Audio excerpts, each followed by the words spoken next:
आइए हम सभी प्रार्थना करते हैं। नए आकाश नई पृथ्वी के रचनाकार सिंचौन जी बारह गोत्र के निर्माता पिता परमेश्वर, हम आपका धन्यवाद करते हैं कि आपने आज के पूरे दिन में हम सभी को संभाला और हमारे हर एक जरूरतों को आपने पूरा किया। पिता परमेश्वर, हम इन सभी बातों के लिए आपका धन्यवाद करते हैं। पिता, हम धन्यवाद करते हैं आपके वचन के लिए, आपके प्रेम और अनुग्रह के लिए जो सदैव आप हमारे ऊपर करते हैं। पिता परमेश्वर, तो इस वक्त हम सभी एक मन होकर के आपसे प्रार्थना करते हैं कि हम जितने यहाँ पे मौजूद हैं सिर्फ और सिर्फ आपके वचन के लिए प्रभु, तो होने दीजिए कि हमारा मन और हमारा हृदय तैयार होने पाए। हम अपने आप को पिता परमेश्वर जांचने पाए और परखने भी पाए कि हम प्रकाशित वाक्य के अनुसार है कि नहीं, क्योंकि पिता ये समय वो समय है कि जब हमें जरूरत है अपने आप को जांचने की और अपने आप को तैयार करने की। और इस दूसरे आगमन को पिता परमेश्वर, दूसरे आगमन के समय पे अपने आप को बनाने की भी पिता परमेश्वर की हम आपके राज्य के योग्य ठहराने पाए। हे पिता, होने दीजिए कि आपका अनुग्रह हो और आपकी दया भी हमारे ऊपर होने पाए। पिता, आपसे इस बात के लिए भी प्रार्थना करते हैं कि जो प्रकट वचन आज हम खाएंगे और जो वचन को आज हम सीखेंगे, उन सभी बातों को हम अपने हृदय में भी लिखने पाए और उन सभी बातों की वास्तविकता को हम अच्छे से जानने पाए और उस पर विश्वास भी करने पाए। ऐसी अनुग्रह और ऐसी दया मांगते हैं। पिता, इंस्ट्रक्टर के लिए भी प्रार्थना करते हैं कि जब उनके द्वारा बातें बताई जाए, वो बातें आपके इच्छा के अनुसार हो, आत्मा की अगुवाई से हो और ना ही उसमें कोई जोड़ और ना ही उसमें कोई घटाव हो। पिता परमेश्वर, हर एक बातों में आपको ही महिमा, आदर और सम्मान देते हैं। शुरू से लेकर अंत तक आप चलाइएगा और आप हम सबों को संभालिएगा। पिता, धन्यवाद के साथ इस छोटी प्रार्थना को यीशु मसीह के नाम से मांगते हैं। आमीन। ओके। आमीन। ओके। उम्मीद है कि आप सभी तैयार हो गए होंगे इस छोटी प्रार्थना के साथ और आपने अपने मन को भी तैयार किया होगा। तो चलिए आज हम रिव्यू करेंगे, है ना। कुछ रिव्यू पॉइंट्स को देखेंगे पिछले क्लास का, और थोड़ा सा हम पिछले क्लास को भी याद करेंगे। तो इसके लिए मैं समय एडवाइजर शिवा को देती हूँ।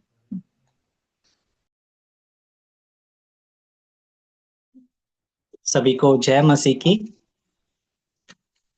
चलिए, मैं आशा करता हूँ आप सभी अच्छे हैं और अच्छे से उपस्थित हैं, है ना। हमारा दिल और दिमाग यहीं पर है। चलिए, हम आज के रिव्यू को शुरू करते हैं, ठीक है। तो सभी तैयार हैं आप सभी? ओके। मैं आशा करता हूँ जिनका कैमरा बंद है, आप सभी भी रिव्यू को अच्छे से सुनते हैं और समझते हैं, है ना। चलिए, हम देखते हैं पीपीटी।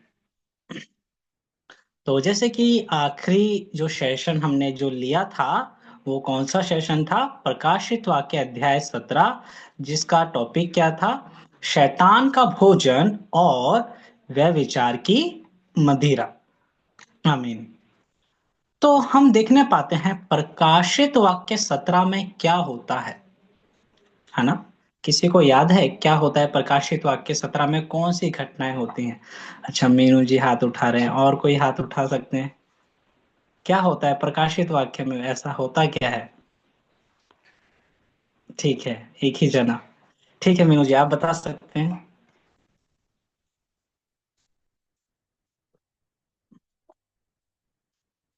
आपका माइक बंद है।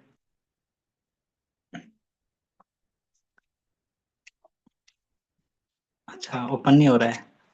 अब जय बोल मसीह सकते की। हैं। लास्ट लास्ट जो हमने पढ़ा था वो शैतान के भोजन और उस बड़ी वेश्या के विषय में पढ़ा था, जो पूरे संसार के ऊपर बैठी हुई थी। और ये जो बड़ी वेश्या थी ये उस मुख्य पादरी को दर्शाती है जिसके जिसके साथ हम मिलकर झूठा भोजन खा रहे थे। मतलब जो तंबू मंदिर के जो चुने हुए पादरी थे उस समय के, वो व्यभिचार कर रहे थे।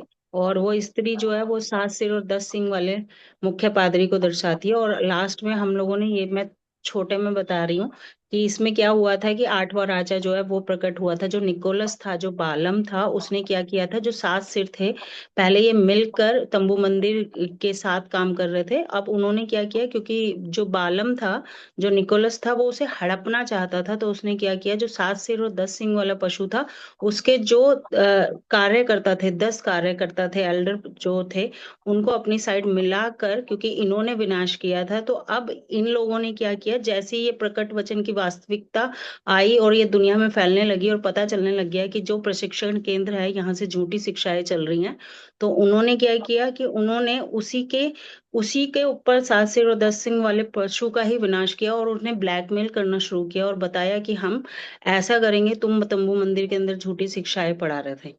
जय मसीह की। जय मसीह की। चलिए हम मीनू जी के लिए तालियां बजा सकते हैं कि उन्होंने रिव्यू कर दिया छोटा सा आप सभी के लिए। बहुत ही अच्छा है और बहुत ही अच्छे से उन्होंने समझाया भी, है ना। तो चलिए हम एक और बार देखते हैं, कुछ पॉइंट्स को हम देखेंगे प्रकाशित वाक्य अध्याय 17 को। आइए हम देखते हैं। तो हम देखने पाते हैं प्रकाशित वाक्य अध्याय 17 में कि शैतान का भोजन और व्यभिचार की मदिरा ना, जब हम इसको देखते हैं प्रकाशित वाक्य 17 में, हम देखने पाते हैं कि इस अध्याय के अंदर क्या होता है। जो विनाशक है ना, जो वो क्या है, वैश्य का क्या होता है, न्याय किया जाता है। वो भी किसके द्वारा होता है हम देखेंगे। तो हम देखने पाते हैं सबसे पहले ये शैतान का भोजन और व्यभिचार की मदिरा क्या है, हम इस प्रकाशित वाक्य 17 में देख सकते हैं। तो ये शैतान का भोजन, जो जिसने भी क्या किया है, जिन लोगों ने शैतान के भोजन को, यानी कि हम देख पाते हैं ये जो विनाशक हैं, इन्होंने क्या किया, तम्बू के मंदिर के लोगों को क्या किया, झूठे वचन और झूठी शिक्षाएं दी, है ना। यानी कि हम देखने पाते हैं उन्होंने टिप्पणियां, है ना, ये सारी चीजें क्या की हैं, उनको खिलाई। तो क्या होता है, जिन लोगों ने क्या किया, उन शैतान की शिक्षाओं को, झूठे पादरियों के झूठे वचन को क्या किया, खाया, उनकी आत्माएं क्या होती हैं, मर जाती हैं। और जब हम देखते हैं एक तरफ शैतान का जब भोजन है, तो हम दूसरी तरफ भी देख सकते हैं कि परमेश्वर का भोजन भी है ना। तो हम समझ पाते हैं कि शैतान का जो भोजन है, जो कि क्या है, उनके झूठे वचन और झूठी शिक्षाएं हैं, जो कि क्या करता है, आत्माओं को मारता है। तो परमेश्वर का भोजन क्या है आज परमेश्वर का भोजन ना, है ना। हम देख सकते हैं प्रकाशित वाक्य अध्याय 2 का 17, जो कि क्या है, गुप्त मन्ना ना, वो प्रकट वचन, गवाही का वचन, जो आज हम सभी को प्राप्त हो रहा है। किसके द्वारा, ये जो प्रकट वचन है, ये जो गुप्त मन्ना है, ये किसको देने का वादा किया गया था, जय पाने वाले को। और ये जय पाने वाला कौन है, वाचा के पादरी ना, नया यूहन्ना। तो अगर आज हम इस जीवन के वचन को, इस गवाही के वचन को प्राप्त करने पा रहे हैं, तो इसका कारण क्या है, क्योंकि आज वो व्यक्ति हमें वो गवाही दे रहा है जिसने ये सारी घटनाओं को देखा है, घटना स्थल पर ना, और सुना है। आमीन। तो आज हमें कौन से भोजन को लेने की आवश्यकता है, परमेश्वर के भोजन को ना। फिर हम दूसरे में देख सकते हैं, दूसरे पॉइंट में हम देख सकते हैं कि बड़ी वेश्या का रहस्य कहा गया है ना। तो हम इस रहस्य को भी देख पाते हैं, यानी कि इस रहस्य को आज हम समझ पाते हैं। क्यों आज हम इस रहस्य को समझ पाए हैं, जो कि कौन है, वो 7 सिर और 10 सिंग वाले जो संगठन है, जो पादरी प्रशिक्षण केंद्र है, उसका क्या है, मुख्य पादरी ना।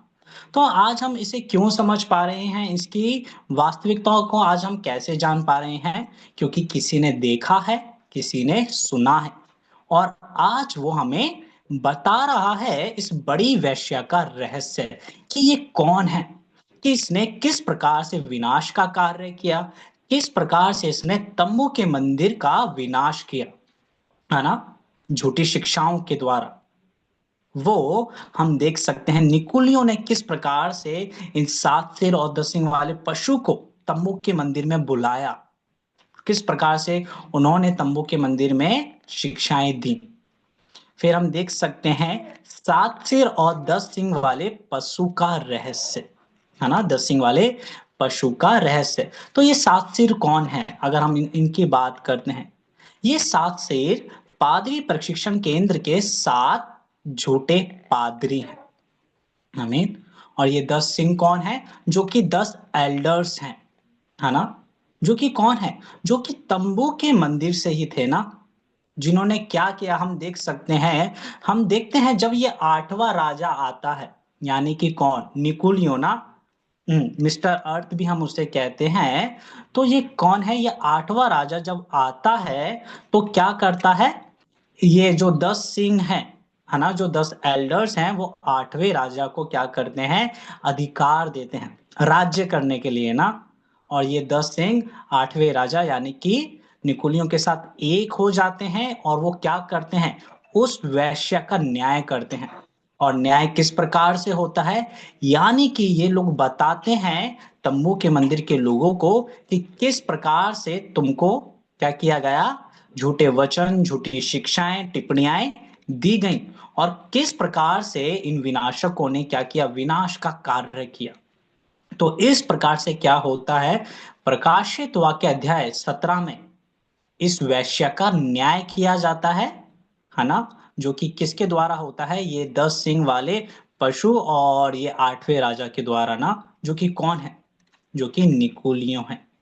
तो इस अध्याय में हम देख सकते हैं कि क्या होता है, शैतान का न्याय अगर हम देखने पाए, ये पादरी प्रशिक्षण केंद्र का क्या होता है, न्याय किया जाता है, उस बड़ी वेश्या का न्याय होता है। तो मैं आशा करता हूं ये छोटा सा रिव्यू जिसमें हमने कुछ ही पॉइंट्स देखे हैं आपको अच्छे से समझ में आए होंगे। तो सभी को जय मसीह की।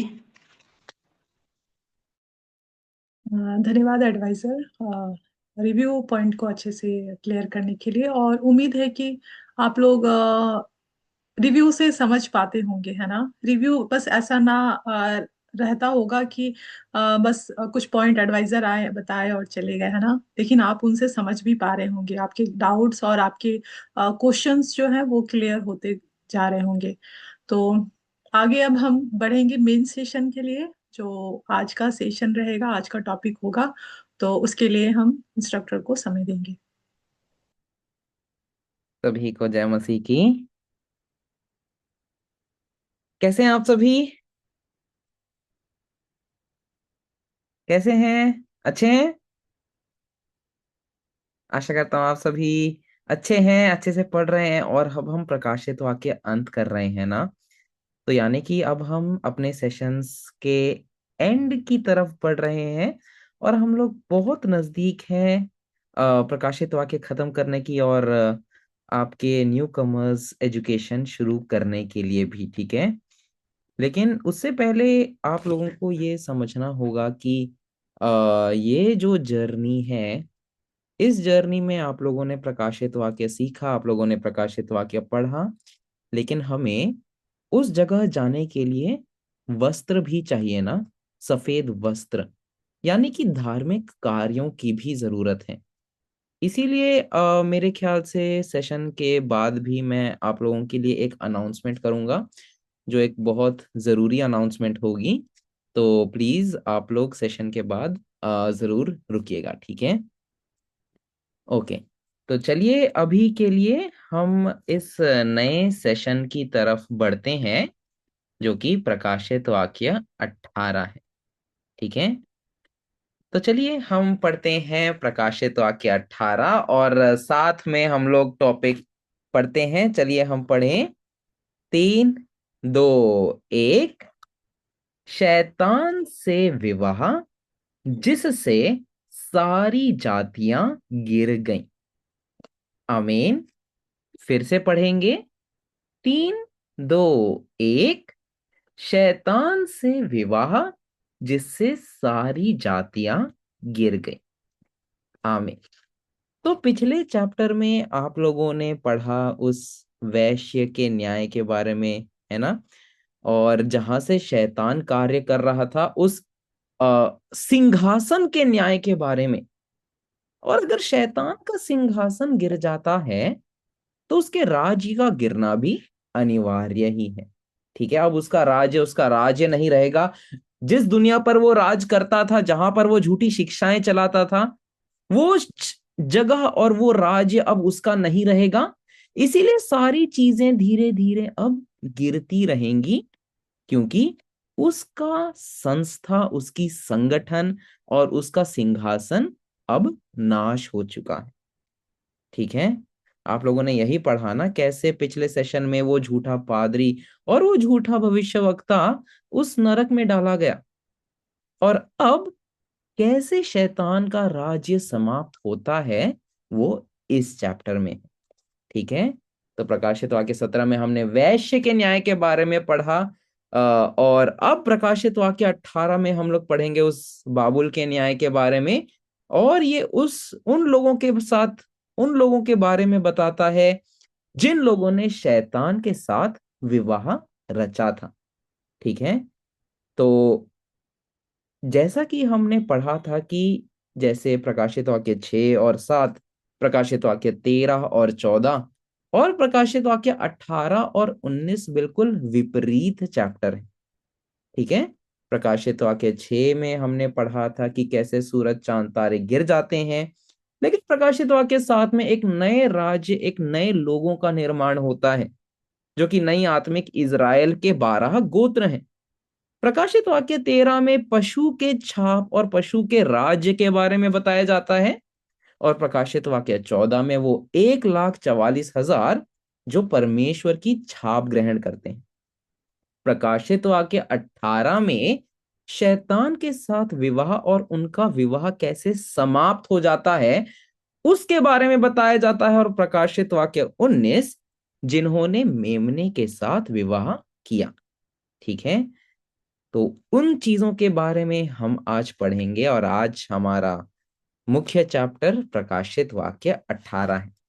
तो चलिए बिना किसी देरी के हम लोग प्रकाशित वाक्य 18 पढ़ते हैं।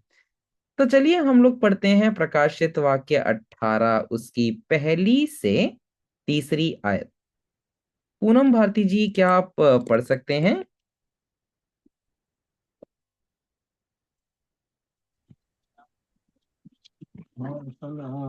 जी। और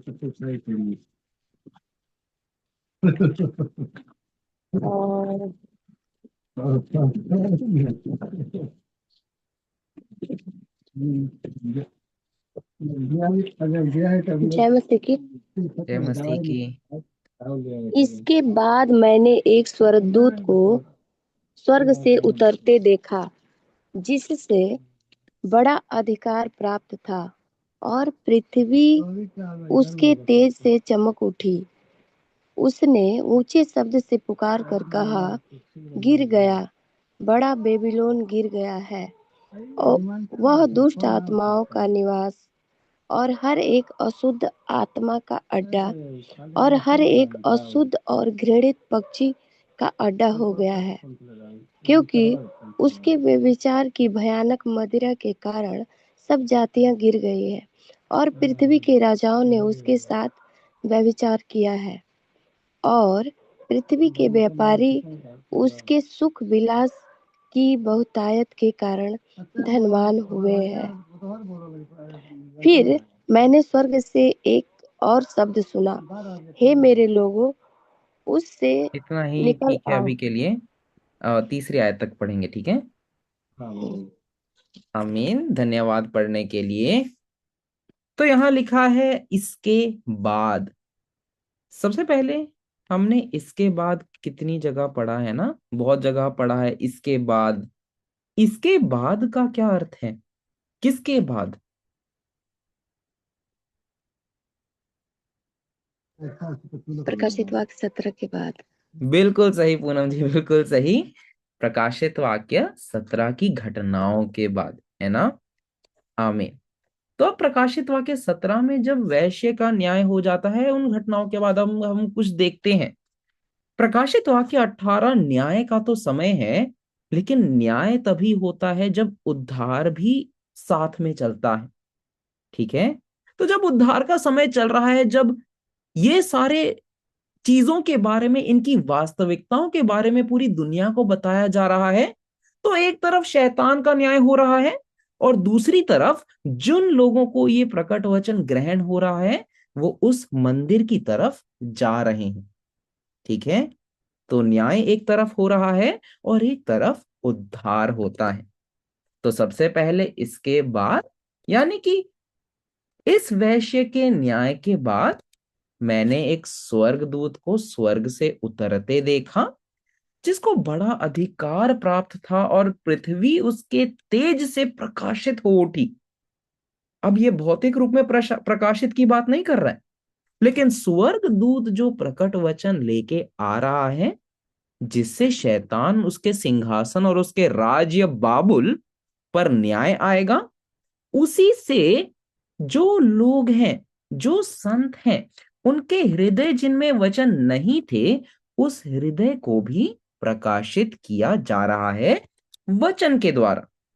इसलिए ये स्वर्गदूत जो वचन लेकर आ रहा है उससे पृथ्वी प्रकाशित हो उठी।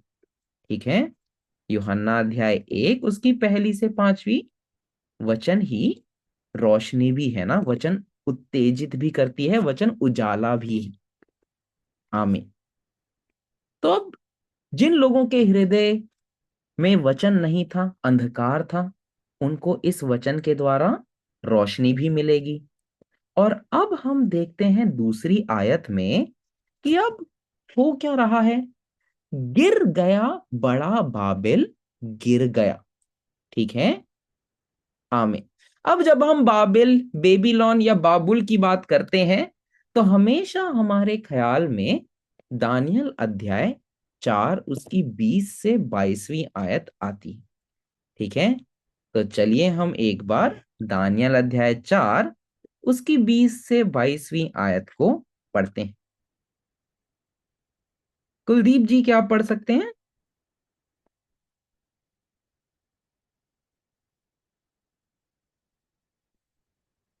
आप नहीं पढ़ पाएंगे? अच्छा, पढ़। एक मिनट मेरे हाँ जी, हाँ जी, समय दीजिए सर। दूसरी बाइबल निकालनी होगी, मेरे पास दो बाइबल है सर। कोई बात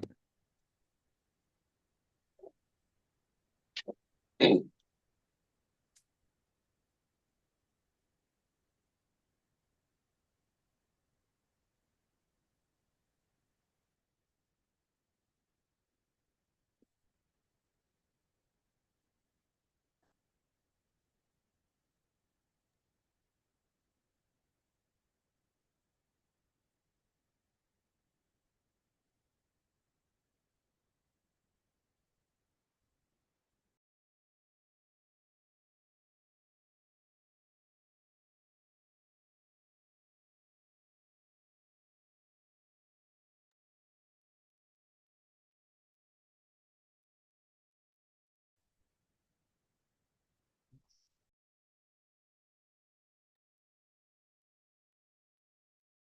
हेलो सर, आवाज आ रही है? हाँ जी, आवाज आ रही है।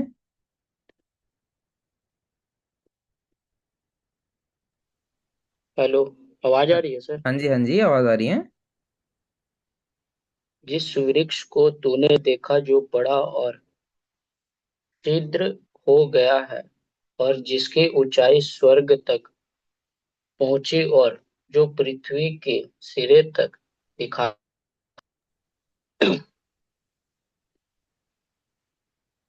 जिसके पत्ते सुंदर और फल बहुत।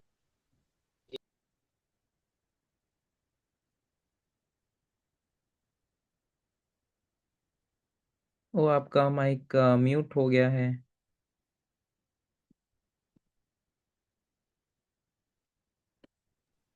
सर मेरा माइक अपने आप म्यूट हो जा रहा है, थोड़ा पता नहीं प्रॉब्लम हो रही है। अच्छा, कोई बात नहीं, कोई बात नहीं, आप नेक्स्ट वर्स पढ़ लीजिएगा। ठीक है, चलिए सर अभी के लिए मैं पढ़ता हूँ।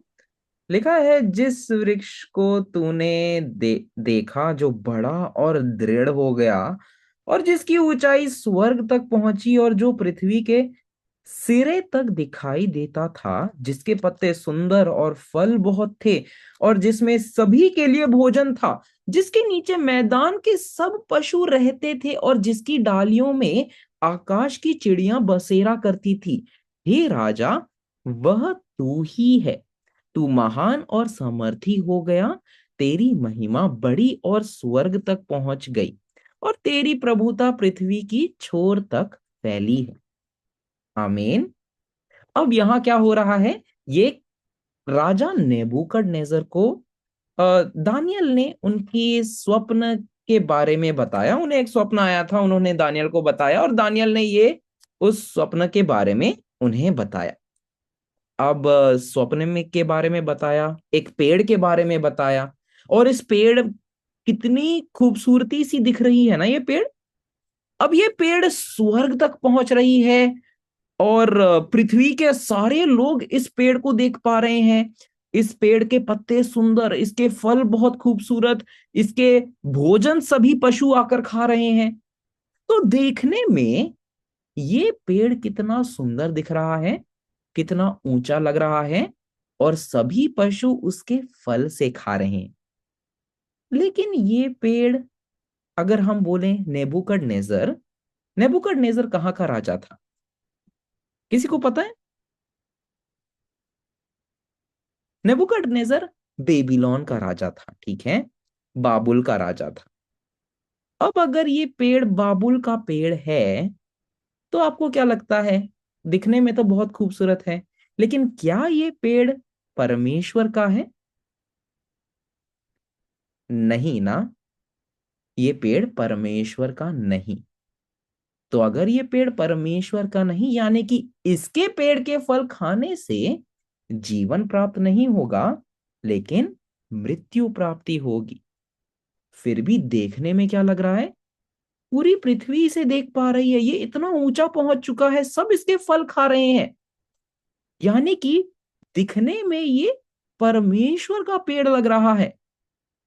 लेकिन ये पेड़ बाबुल का पेड़ है, ठीक है।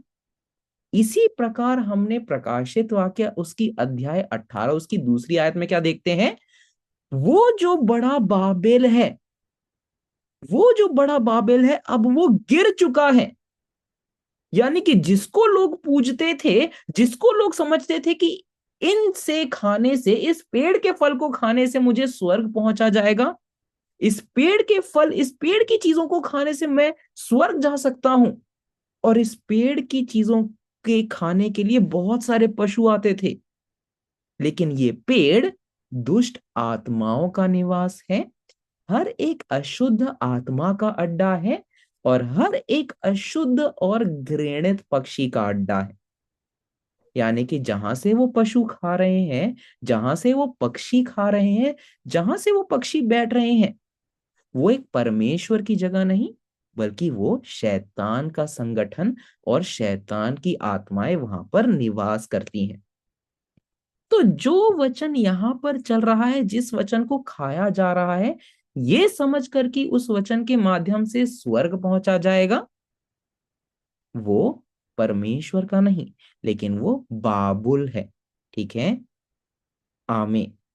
इसीलिए लोग ये समझकर कि ये कलीसिया और ये जगह और ये पादरी मुझे स्वर्ग ले जाएगा, वो पेड़ खूबसूरत तो है दिखने में, लेकिन उसके पेड़ के फल बाबुल के फल हैं, ना कि जीवन के वृक्ष के फल।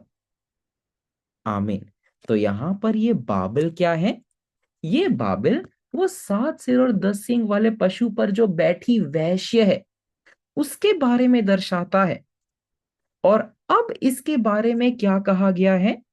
प्रकाशित वाक्य 18 उसकी तीसरी आयत में कहा गया है कि उसके व्यभिचार के भयानक मदिरा के कारण सब जातियां गिर गई हैं, सब जातियां। अब आप लोग सोच रहे होंगे कि ये सब जातियां कैसे गिर गई? इस इस वैश्य के द्वारा, जो 7 सिर और 10 सींग वाले पशु के ऊपर बैठी है, उस पर राज कर रही है, उससे सारी जातियां कैसे गिर गई? अगर हम लोग उत्पत्ति के समय में भी देखें, तो उत्पत्ति में आपने देखा कि आदम और हवा से ये शुरुआत हुई थी फल खाने की। लेकिन उत्पत्ति अध्याय 6 में आते आते आपने क्या देखा? कि हर एक राज्य, हर एक जाति पाप में बैठी है और पाप में डूबी है। इसी प्रकार शैतान ने अपना सिंहासन बनाया था, लेकिन उस सिंहासन के द्वारा हर एक जाति, हर एक राज्य, हर एक जगह अब क्या चलने लगा? टिप्पणियां चलने लगी और झूठी शिक्षाएं चलने लगी, जो कि भयानक मदिरा बन चुकी थी। और इस झूठी शिक्षाओं की दुनिया के द्वारा इस बाबुल के राज्य की स्थापना हो गई, जहां पे शैतान राज कर रहा है। और आज के समय अगर आप देखें तो हर एक कलीसिया, हर एक जगह अपने टिप्पणियां और अपनी सोच से चल रही है, ना कि परमेश्वर के प्रकट वचन से। हर जगह हर एक कलीसिया ने जोड़ या घटाव किया है, और वो इतनी धुत है कि वो समझती है कि वो सही है। तो जब यहां कहा है कि इस भयानक मदिरा, ये मदिरा इतनी भयानक है कि पृथ्वी की सारी जातियां गिर गईं, यानी कि हर एक जगह, हर एक छोटी जगह, हर एक बड़ी जगह जो आज अपने आप को बड़ी या छोटी समझती है, वो सत्य वचन में नहीं, लेकिन वो मदिरा के कारण गिर चुकी है। यानी कि उन्हें ये भी नहीं पता कि वो झूठे वचन में चल रहे हैं, यानी कि उन्हें ये भी समझ नहीं है कि वो झूठी जगह जा रहे हैं और झूठे वचन को पढ़ रहे हैं और उसी में वो लोग खुश हैं। लेकिन अभी क्या होगा? क्योंकि शैतान का सिंहासन और शैतान के जो वैश्य और 7 सिर और 10 सींग वाला पशु है, उसका न्याय हुआ, तो शैतान के राज्य का भी न्याय होगा। तो ये जो दुनिया है, बाबुल की दुनिया है, और इस दुनिया में इस भयानक मदिरा के कारण सभी जातियां गिर गईं। ठीक है, सभी जातियां गिर चुकी हैं। यानी कि हर एक जगह, हर एक कलीसिया में वो झूठा वचन चल रहा है, लेकिन उस झूठा वचन को प्राप्त करते हुए भी उन्हें ये महसूस हो रहा है कि वो सही है। ऐसा ही एक ऐसा आदमी करता है जब वो मदिरा से धुत होता है। ठीक है, भले ही वो सही से चल भी नहीं पाए, लेकिन क्या वो मदिरा से गिरा हुआ आदमी कभी ये मानेगा कि वो चल नहीं पा रहा है? ऐसा वो कभी मानेगा ही नहीं। ठीक है, अगर आप उसको गाड़ी चलाने को भी कहें तो वो गाड़ी चलाने को तैयार है, लेकिन वो कभी मानेगा नहीं कि वो धुत है। इसी प्रकार आज के समय की कलीसियाएं हैं।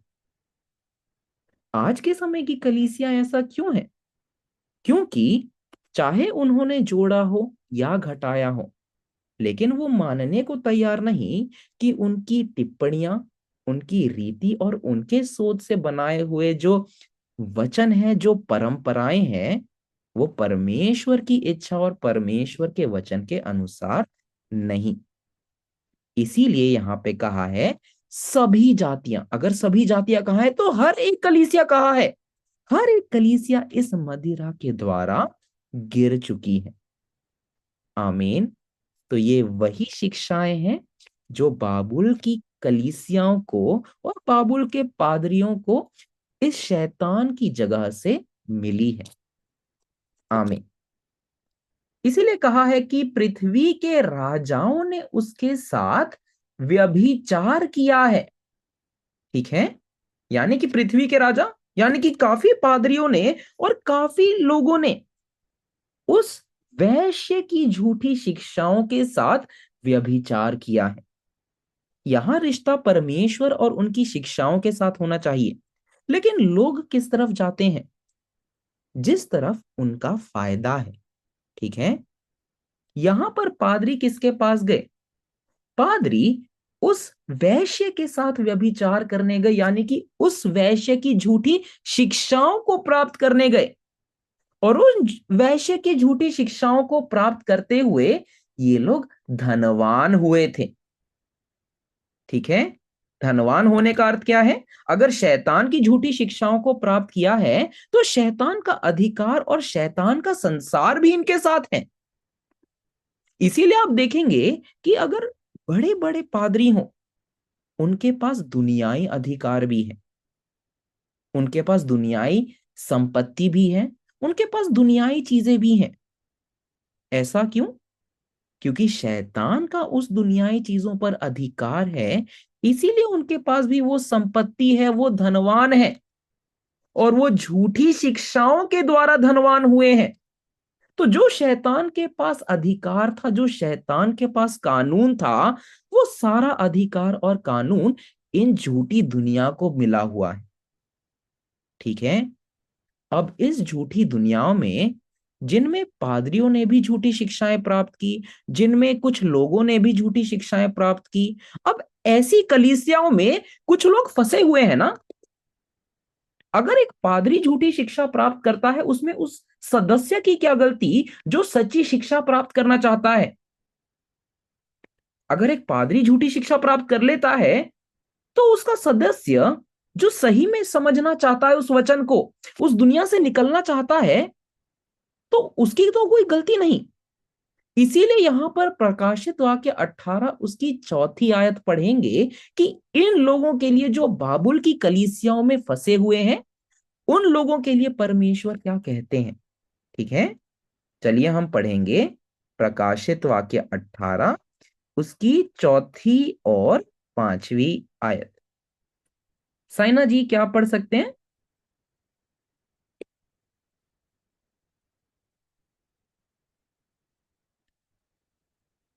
Praise the Lord.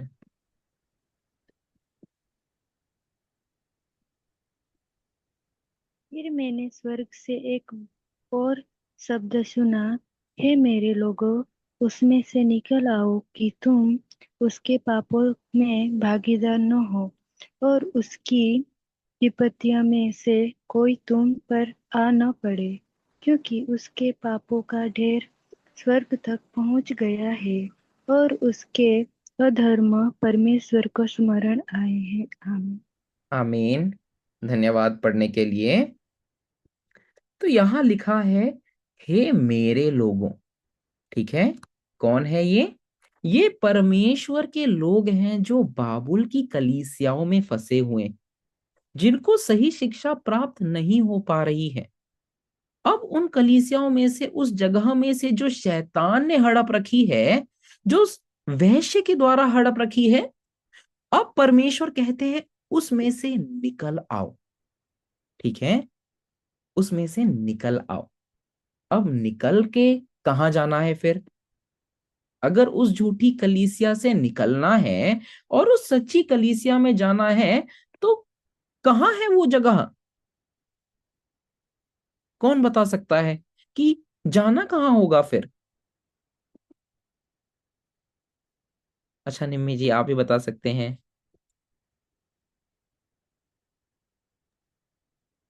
ओ मीनू जी, बोलो हाँ आप बता सकते हैं, सॉरी। सर। इससे निकलकर जो बाहर जाना है, हमें सिय्योन पर्वत पर जाना है, जहां पर परमेश्वर है, परमेश्वर का मेमना, और 1,44,000 मोहरित लोग, और श्वेत में बड़ी भीड़, और जय पाने वाला व्यक्ति जिसने अपनी आंखों से सब कुछ देखा और सुना है, और वही गवाही के वचन दे रहे हैं।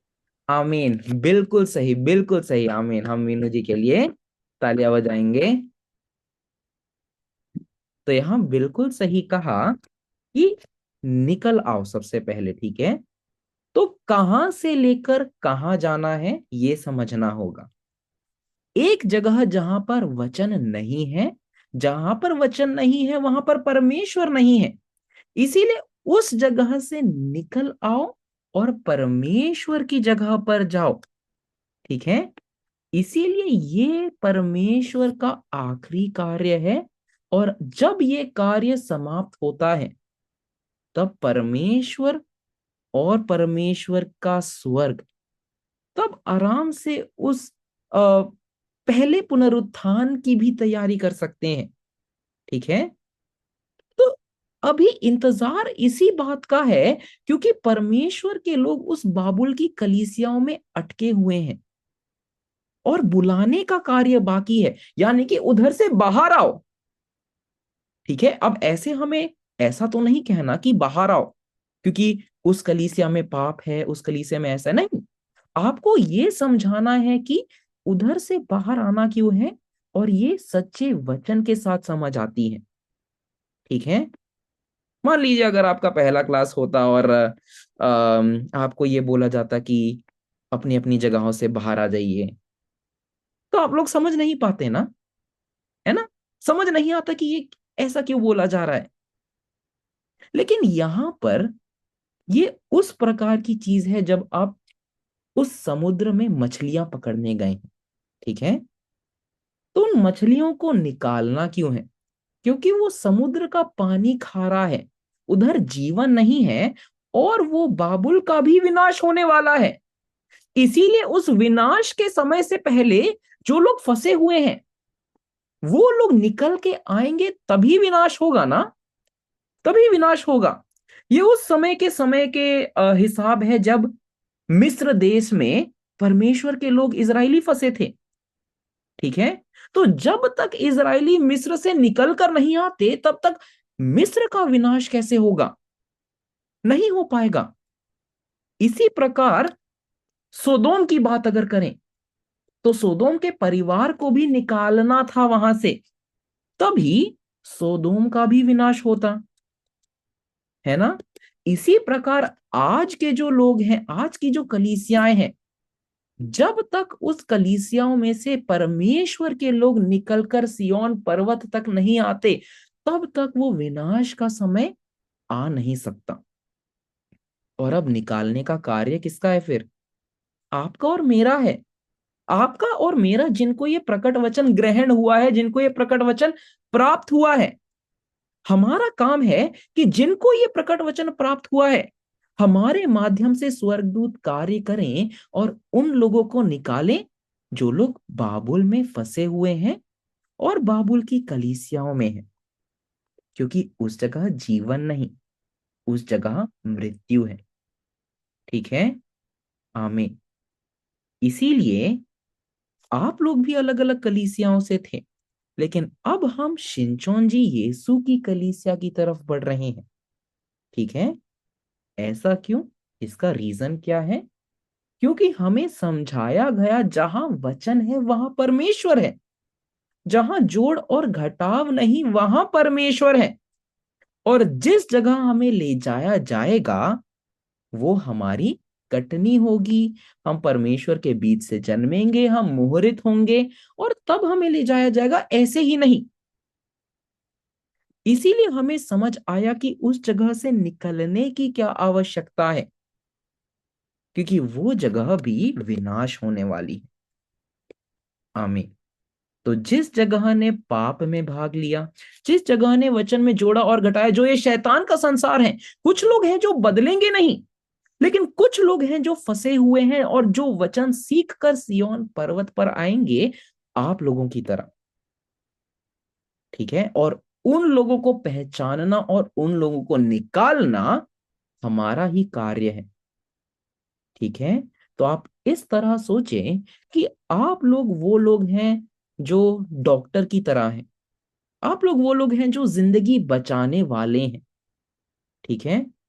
अब जिंदगी अगर आपको बचानी है तो आपको किसी भी तरीके से बचानी होगी। आपको रस्सी फेंकना है, कुछ भी करना है तो करना होगा, लेकिन हमारा कार्य भी जीवन देने का कार्य है और जिंदगियां बचाने का कार्य है। यही है सच्ची फसह, मृत्यु से जीवन की ओर बढ़ना। आमीन। तो अब यहां पर इनके पापों का ढेर स्वर्ग तक पहुंच चुका है और उसके अधर्म परमेश्वर का स्मरण आए हैं, ठीक है। आमीन। तो इस वैश्य ने, इस पापी जगह ने इतने पाप किए हैं। उस तंबू के मंदिर के अंदर भी जब 7 सिर और 10 सींग वाला पशु आकर उन्होंने झूठी शिक्षाएं देना शुरू की, उन सभी से लेकर आज बाबुल की दुनिया में इस वैश्य की मदिरा को देना और उनकी झूठी शिक्षाओं से उनको गिरा देना, हर एक पाप अब यहां स्वर्ग तक पहुंच रहा है, यानी कि इनका विनाश नजदीक है। आमीन। तो चलिए अब आगे पढ़ते हैं कि इनको न्याय कैसे दिया जाएगा। चलिए पढ़ते हैं प्रकाशित वाक्य 18 उसकी 6 से 8वीं आयत। रविंद्र जी क्या आप पढ़ सकते हैं? जय मसीह की प्रसाद जी। जय मसीह की।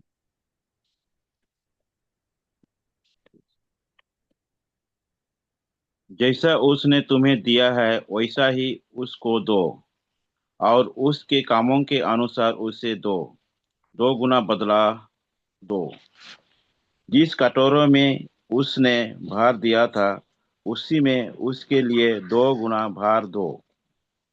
जितने उसने अपनी बड़ाई की और सुख विलास किया, उस उतनी उसको पीड़ा और शोक दो, क्योंकि वो अपने मान में कहती है, मैं रानी हो बैठी हूँ, विधवा नहीं, और शोक में कभी ना पड़ूंगी। इस कारण एक ही दिन में उस पर विपत्तियां आ पड़ेगी, अर्थात मृत्यु और शोक और अकाल, और वो आग में भस्म कर दी जाएगी, क्योंकि उसका न्याय प्रभु परमेश्वर शक्तिमान है। आमीन। आमीन। धन्यवाद पढ़ने के लिए।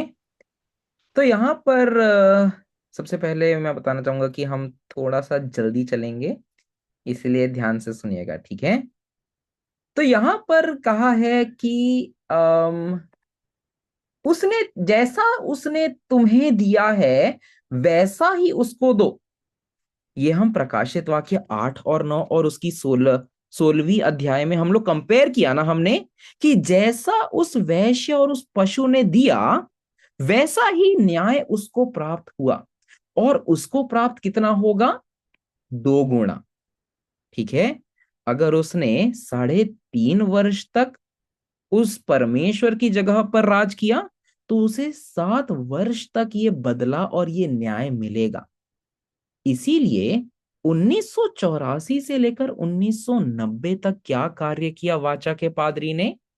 सिर्फ और सिर्फ ये 7 सिर और 10 सींग वाले पशु का न्याय के वचन, उनके गलत कार्यों के वचन, उनके झूठे वचनों के बारे में हर किसी को बताया।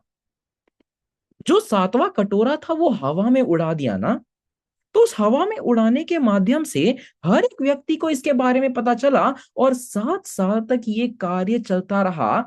और 1990 में ही सियोन मिशन केंद्र का स्थापना हुआ, जिसके माध्यम से लोग अब पढ़कर विश्वासघात, विनाश और उद्धार के क्रम में सियोन पर्वत पर शिंचोन जी की कलीसिया पर आ सकते थे। आमीन। तो ये चीज अब 7 साल तक इनका न्याय हुआ, यानी कि इनके कार्यों के बारे में हर किसी को पता चला। और अब ये वैश्य कहती क्या है?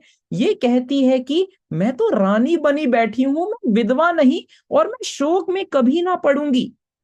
यानी कि फिर भी ये वैश्य, ये जो 7 सिर और 10 सींग वाले पशु की जो रानी है, जो वैश्य है, वो कहती है मैं रानी हूं, ठीक है, मेरे पास परमेश्वर का अधिकार है, मैं विधवा नहीं। विधवा कौन होता है? जिसका रिश्ता परमेश्वर से समाप्त हो गया है, वो विधवा है। लेकिन ये मुंह से कहती है विधवा नहीं, ये दिखाना चाहती है लोगों की ये विधवा नहीं, लेकिन फिर भी ये विधवा है। लिखा है ये शोक में कभी नहीं पड़ेगी, लेकिन अब इसके न्याय का समय और शैतान के राज्य का न्याय का भी समय आ चुका है। और लिखा है इसी कारण एक ही दिन में उस पर विपत्तियां आ पड़ेंगी। सबसे पहले मृत्यु, आत्मिक मृत्यु, ठीक है। अब उसकी आत्मा नहीं रहेगी। शोक और अकाल, अकाल यानी कि भोजन ना मिलना, इसके पास वचन का भोजन नहीं होगा। और ये आग यानी कि न्याय के वचन में भस्म कर दी जाएगी। आमीन। इसीलिए ये लोगों के सामने भले ही कह रही हो कि मैं विधवा नहीं हूं, मैं ये नहीं हूं, मैं रानी हूं, परमेश्वर की दूत हूं, लेकिन ये झूठी पादरी है। और जिसको न्याय के द्वारा परमेश्वर अपना न्याय पूरा करेंगे और शैतान के सिंहासन को भी नाश करेंगे और शैतान के राज्य को भी। आमीन। तो चलिए आगे बढ़ते हैं और अब देखते हैं कि अब जिस संसार ने उसके साथ व्यभिचार किया उसका क्या होगा। चलिए 9 से 11वीं आयत पढ़ते हैं, और अब आगे वाली आयतें आपकी समझने के लिए आसान होंगी। प्रीत जी, क्या आप पढ़ सकते हैं?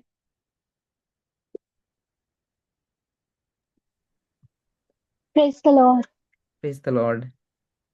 पृथ्वी के राजा जिन्होंने उसके साथ व्यभिचार और सुख विलास किया, जब उसके जलने का धुआं देखेंगे तो उसके लिए रोएंगे और छाती पीटेंगे। उसकी पीड़ा के डर के मारे वे बड़ी दूर खड़े होकर कहेंगे, हे बड़े नगर बेबीलोन, हे दृढ़ नगर, हाय हाय, घड़ी भर में ही तुझे दंड मिल गया।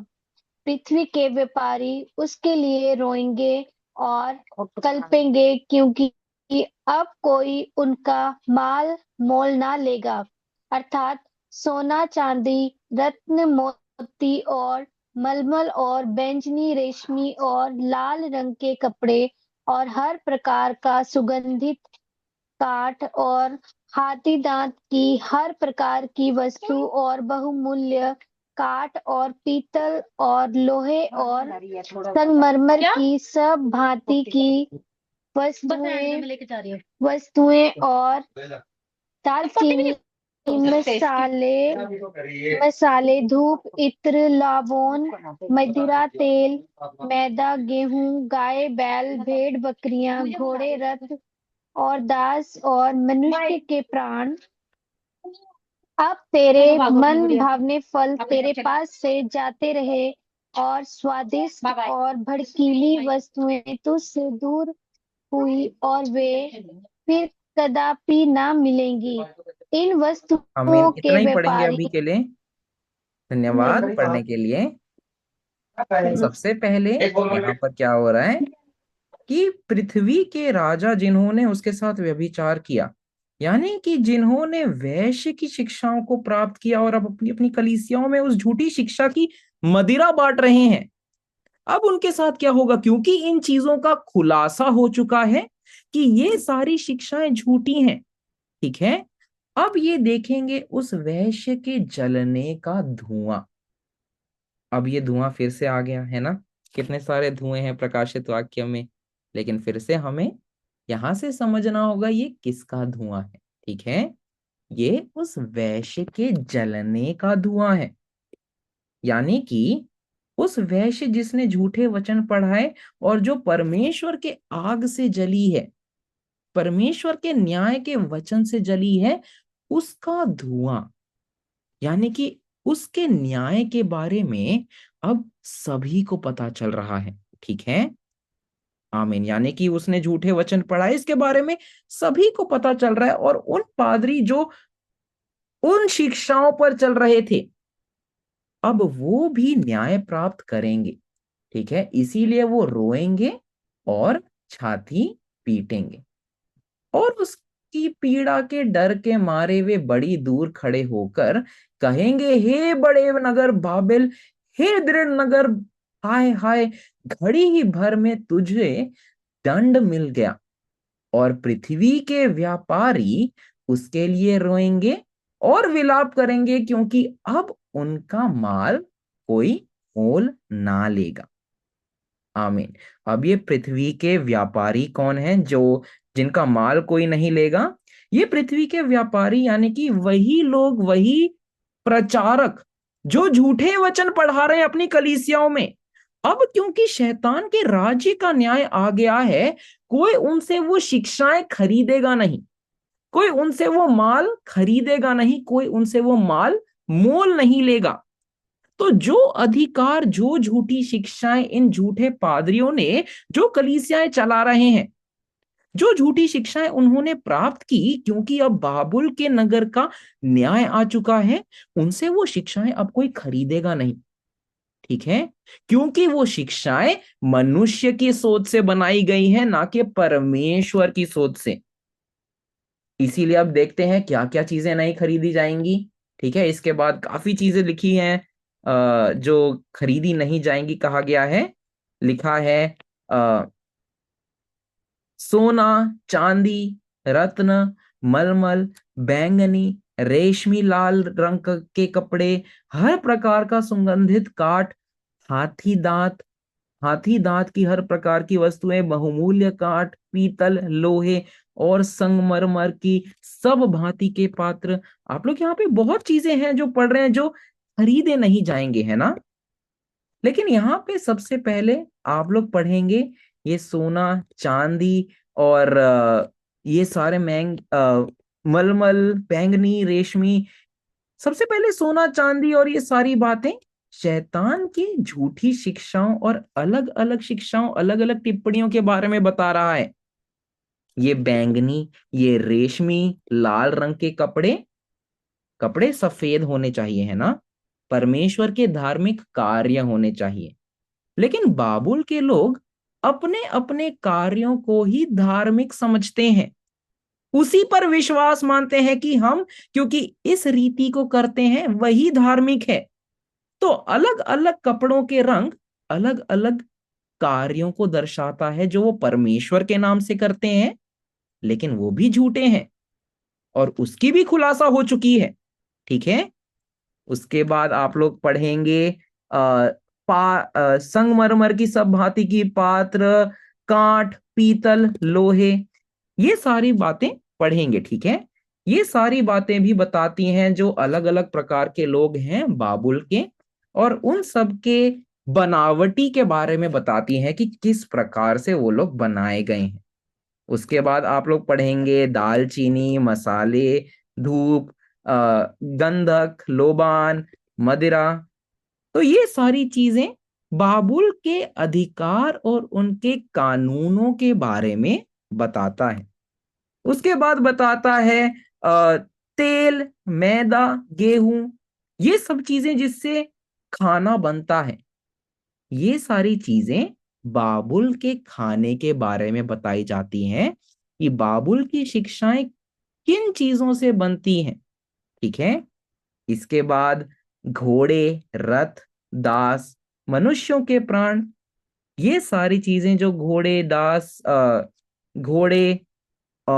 रथ, दास, ये सारी चीजें आत्मिक और भौतिक कार्यकर्ताओं के बारे में बताता है जो शैतान के आत्मिक और भौतिक कार्य करता है। ठीक है।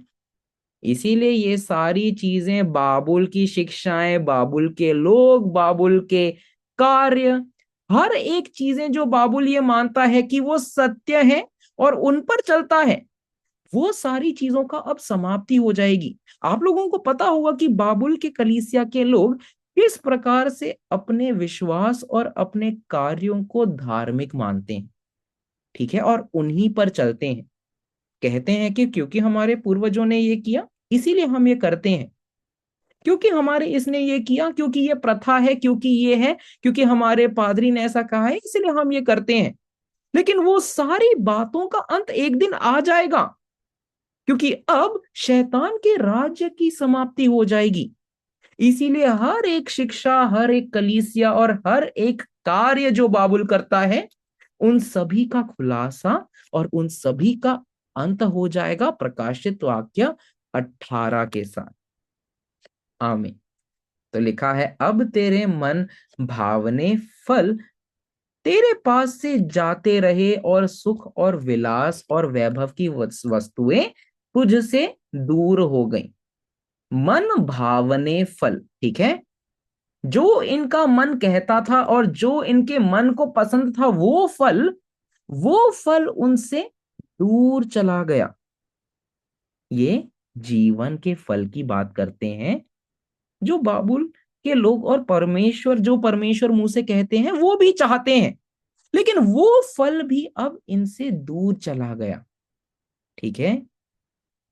जीवन के पेड़ का फल खाना यानी कि अनंत जीवन पाना।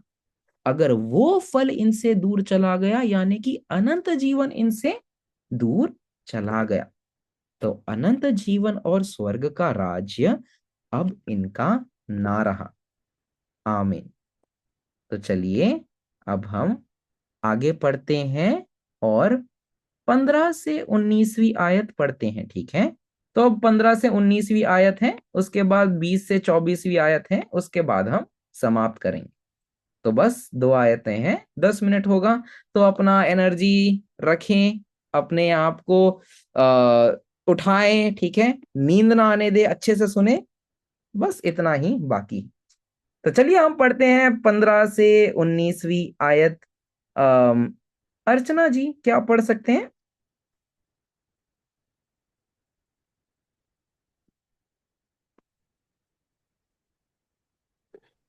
जय मसीह की। जय मसीह की।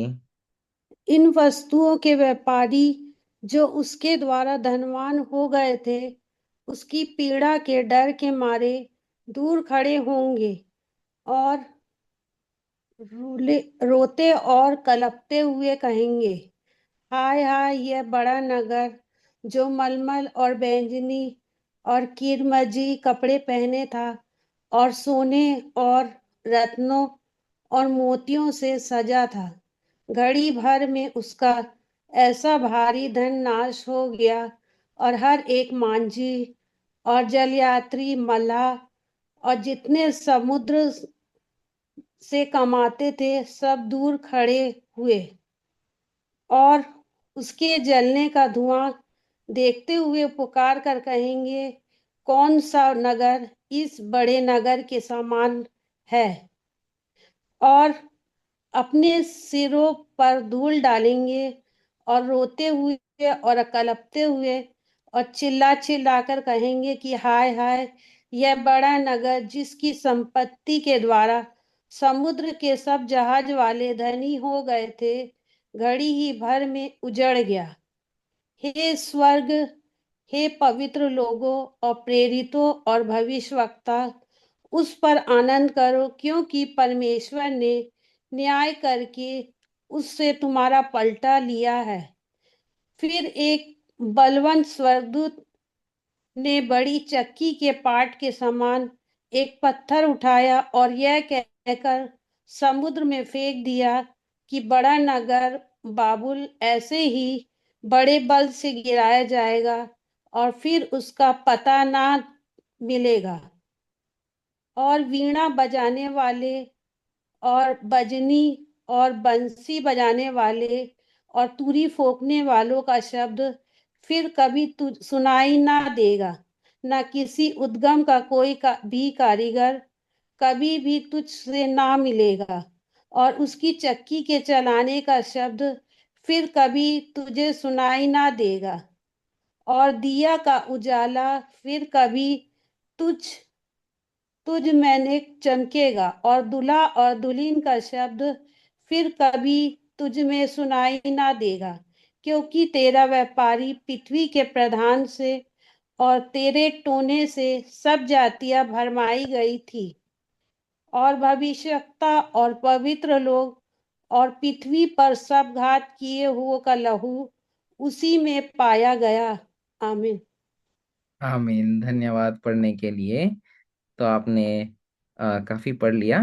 तो हम पूरा ही एक बार इसमें ट्राई करेंगे खत्म करने का, ठीक है? तो यहाँ पर जो व्यापारी हैं जिन्होंने उस झूठे वचन के द्वारा लेन देन की और अपने आप को अमीर किया, अपने आप को दुनिया में स्थान भी दे दिया, अब जब झूठी शिक्षाओं का प्रकट होगा तो इनकी भी समाप्ति हो जाएगी, ठीक है? इसीलिए इस पीड़ा के डर के मारे ये दूर खड़े होंगे और रोते और विलाप करते हुए कहेंगे, हाय हाय यह बड़ा नगर जो मलमल बैंगनी लाल रंग के कपड़े पहना था। यानी कि ये अलग अलग कार्यों से परमेश्वर को धन्य कहता था, लेकिन इनके कार्य वचन के अनुसार नहीं थे। इनके कार्य एक मलमल के थे, एक बैंगनी के थे, एक लाल रंग के थे। ये अपने अपने कार्यों से परमेश्वर को महिमा देते थे, लेकिन इनके कार्य सच्चे नहीं थे।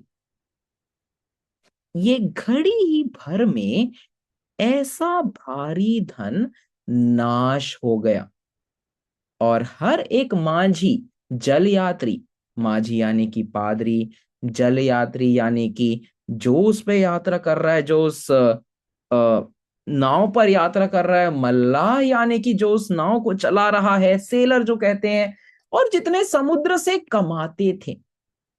समुद्र से कोई कमा नहीं सकता ना।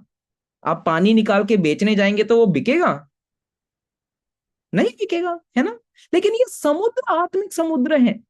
ये उस आत्मिक संसार से लोगों ने जो कमाया है, जो बड़े बड़े पादरी बन चुके हैं, जो बड़े बड़े लोग बन चुके हैं, जो अपने कलीसियाओं को उस झूठी शिक्षाओं से चला रहे हैं, और वो सब दूर खड़े होंगे और उसके जलने का धुआं, यानी कि बाबुल के राज्य के न्याय का धुआं, उसके न्याय की बातें देखते हुए पुकारते कहेंगे, कौन सा नगर इस बड़े नगर के समान है, और अपने अपने सिरों पर धूल डालेंगे और रोते हुए, विलाप करते हुए, चिल्ला चिल्ला कर कहेंगे, हाय हाय यह बड़ा नगर, जिसकी संपत्ति के द्वारा समुद्र के सब जहाज वाले धनी हो गए थे, घड़ी ही भर में उजड़ गया। आमीन। आज के अगर बाबुल की कलीसियाओं को अगर आप देखेंगे ना, तो बाबुल की कलीसियाएं बहुत ज्यादा भ्रष्ट हो चुकी हैं। ठीक है, मुझे नहीं मालूम आपको उतना पता है या नहीं, ठीक है, लेकिन अगर आप कहीं पर भी देखें, ये बाबुल की कलीसियां और उसके जो अंदर चीजें चलती हैं, ये बहुत भ्रष्टता के साथ चलती हैं। और ये सारी भ्रष्ट चीजें जो चलती हैं, उन चीजों को बढ़ावा दिया जाता है। ठीक है, और ये जो शैतान ने जो संसार बनाया है बाबुल का, वो अधिकार के साथ ये लोग राज करते हैं। यानी कि इन्हीं लोगों ने परमेश्वर के जो खेत था, उस खेत को गंदा किया, उस खेत में राज करना चाहा। इसीलिए इनका न्याय जरूर आएगा। और जब इनका न्याय आएगा, जिन्होंने बहुत कमाया था, जिन्होंने अपना पद कमाया, जिन्होंने अपना राज्य बनाया, अपनी कलीसिया बनाई, ये किया वो किया परमेश्वर के नाम से, अब वो घड़ी भर में उजड़ जाएगा बाबुल के न्याय के साथ। जो समुद्र के सब जहाज धनी हुए थे, जो जो कलीसियाएं परमेश्वर का नाम पुकारते हुए लेकिन परमेश्वर का कार्य नहीं करती थी, बैंजनी रंग के कपड़े पहनती थी, अलग रंग के कार्य करती थी, वो सारे कार्य परमेश्वर के सामने न्याय किए जाएंगे और वो सारी बातें समाप्त हो जाएंगी। आमीन। इसीलिए अब ये आनंद करने का समय किसका है? ये आनंद करने का समय परमेश्वर, उनके दूत और उनके लोगों का है। ठीक है, आमीन। इसीलिए कहा है, हे स्वर्ग और हे पवित्र लोगों, प्रेरितों, भविष्यवक्ताओं, वो सभी लोग जिन्होंने अपनी जान गंवा दी क्योंकि झूठी कलीसियाओं के द्वारा उनकी हत्या की गई थी, वो सभी लोग आनंद करेंगे अब, क्योंकि प्रकाशित वाक्य 18 में वो झूठा संसार समाप्त हो गया, क्योंकि परमेश्वर के न्याय करके उससे तुम्हारा पलटा लिया है। आमीन।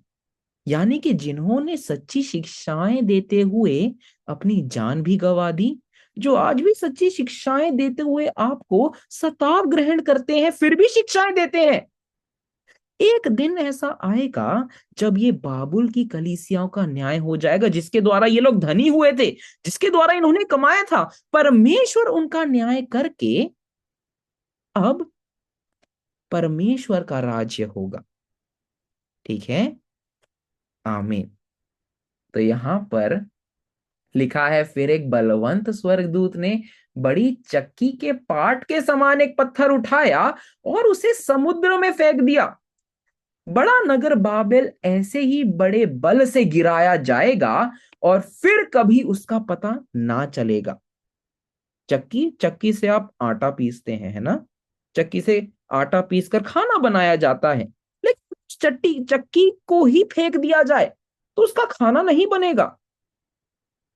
इसी प्रकार अगर बाबिल का संसार नाश हुआ तो उस बाबिल का खाना, वो झूठी शिक्षाएं नहीं बनेंगी, और उन झूठी शिक्षाओं के ना बनने से अब उसका पता भी नहीं चलेगा। एक समय आएगा जहां पर कोई भी ऐसा नहीं होगा जिसके पास झूठी शिक्षाएं होंगी, क्योंकि बाकी सभी का न्याय हो जाएगा और वो लोग होंगे, वो आत्माएं होंगी जिनके पास परमेश्वर का वचन होगा। आमीन। इसीलिए वो समय के लिए हमें इंतजार करना है। ये बहुत खूबसूरत समय है।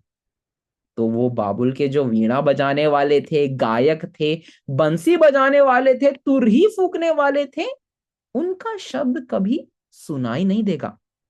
झूठे पादरियों का शब्द आपको सुनाई नहीं देगा। जो वीणा बजा रहे हैं, गायक हैं, जो झूठे गीत गा रहे हैं, उनके गीत नहीं सुनाई देंगे।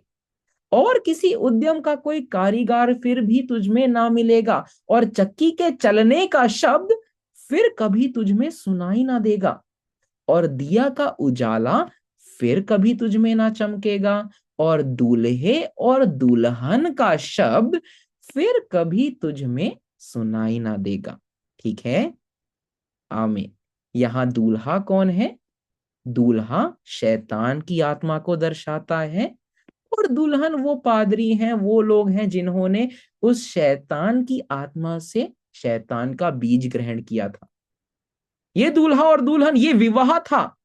जो विवाह परमेश्वर के साथ होना चाहिए था, ये विवाह शैतान का था। लेकिन अब ये विवाह भी समाप्त हो चुका है, इसलिए ना तो दूल्हा बोलेगा ना तो दुल्हन बोल पाएगी, दोनों के शब्द सुनाई ना देंगे।